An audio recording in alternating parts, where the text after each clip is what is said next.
2024 budget കേട്ടിട്ടുണ്ടെങ്കിൽ നിങ്ങൾ indexation benefit remove ചെയ്തു എന്ന് പറഞ്ഞൊരു കാര്യം കേട്ടിട്ടുണ്ടാവും. ഇന്ന് നിങ്ങൾ 10 ലക്ഷം രൂപയ്ക്ക് ഒരു പ്രോപ്പർട്ടി മേടിച്ചു. നിങ്ങൾ ഒരു 30 വർഷം കഴിഞ്ഞ പ്രോപ്പർട്ടി വിൽക്കുകയാണ്. 20 ലക്ഷം പോട്ടെ, ഒരു 25 ലക്ഷം രൂപയ്ക്കാണ് വിൽക്കുന്നതെന്ന് വിചാരിക്കുക. നിങ്ങളുടെ പ്രോഫിറ്റ് അവിടെ എത്ര ലക്ഷം രൂപയാണ്? നമ്മുടെ പ്രോഫിറ്റ് എന്ന് പറയുന്നത് 15 ലക്ഷം രൂപയാണ്. അപ്പൊ ആക്ച്വലി നിങ്ങൾക്ക് ഈ 15 ലക്ഷം രൂപ തന്നെയാണോ നമ്മുടെ പ്രോഫിറ്റ്? ഇന്നത്തെ 10 ലക്ഷത്തിന്റെ മൂല്യമല്ല 10 വർഷം കഴിഞ്ഞാലുള്ള 10 ലക്ഷത്തിന്റെ മൂല്യം. ഇന്ന് 10 ലക്ഷം രൂപയ്ക്ക് ഒരു സ്ഥലം മേടിച്ചിട്ട് നമ്മൾ കുറെ വർഷം കഴിഞ്ഞിട്ട് അതിന് 25 ലക്ഷം രൂപ വിൽക്കുന്നു, 15 ലക്ഷം രൂപ പ്രോഫിറ്റ് ആയിട്ട് കിട്ടുന്നു.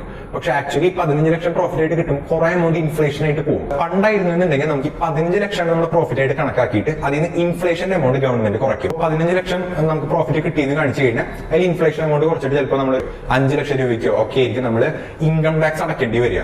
പക്ഷെ 2024 ബഡ്ജറ്റ് അവതരിപ്പിച്ചപ്പോൾ ഈ ഒരു ബെനിഫിറ്റ് റിമൂവ് ചെയ്ത് കളഞ്ഞു. അതായത് നിങ്ങൾ ഇന്ന് 10 ലക്ഷം രൂപയ്ക്ക് സ്ഥലം മേടിച്ചു, ഒരു 20 ലക്ഷം രൂപയ്ക്ക് വിൽക്കണം. പ്രോഫിറ്റ് എന്ന് പറയുന്നത് വീണ്ടും 10 ലക്ഷമാണ്. നിങ്ങൾ 10 ലക്ഷം രൂപയുടെ പുറത്ത് മൊത്തം നിങ്ങൾ ടാക്സ് അടക്കണം.